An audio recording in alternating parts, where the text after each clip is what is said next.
Buster from the De Havilland Museum here again. When you learn to fly an airliner, obviously you need to be able to deal with any eventuality, any emergency that may arise in the air or even on the ground. And so the way the pilots do it is they spend an awful lot of time these days in flight simulators, which are basically, that's what it says, it's a simulator of the aircraft cockpit, and it simulates all of the aircraft systems. These days, of course, they're extremely sophisticated, backed up by huge computers, and they really can replicate the experience of flying an aircraft exactly, right down to the last detail. But flight simulators have been around for many, many years, and one of the earliest ones was built into a nose of an old Comet airliner. This is a Comet 4 flight simulator, and it's one of the earlier airliner flight simulators built in the 1950s and 1960s, but the principle is exactly the same.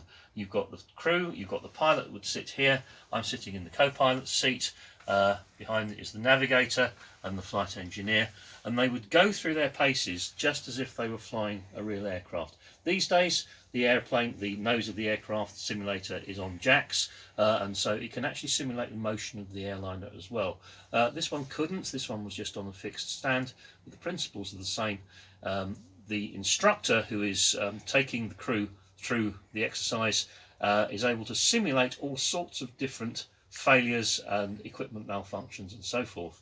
And Steph, if you want to take the view around the other side behind you, you can see the instructor's panel where the instructor will sit, and he will be able to set up on this panel all sorts of things like the failure of a fuel pump, the failure of a radio, maybe an equipment malfunction, something like that, maybe one of the controls ceases to work or sticks, or overcompensates or something, and that way the instructor can throw all sorts of mishaps and failures at the crew, and they can learn how to deal with it.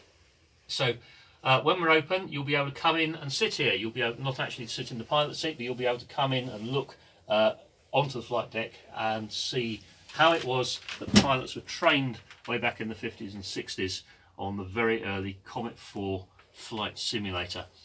Hope you enjoyed that. Stay well, stay tuned, stay safe. Keep in touch.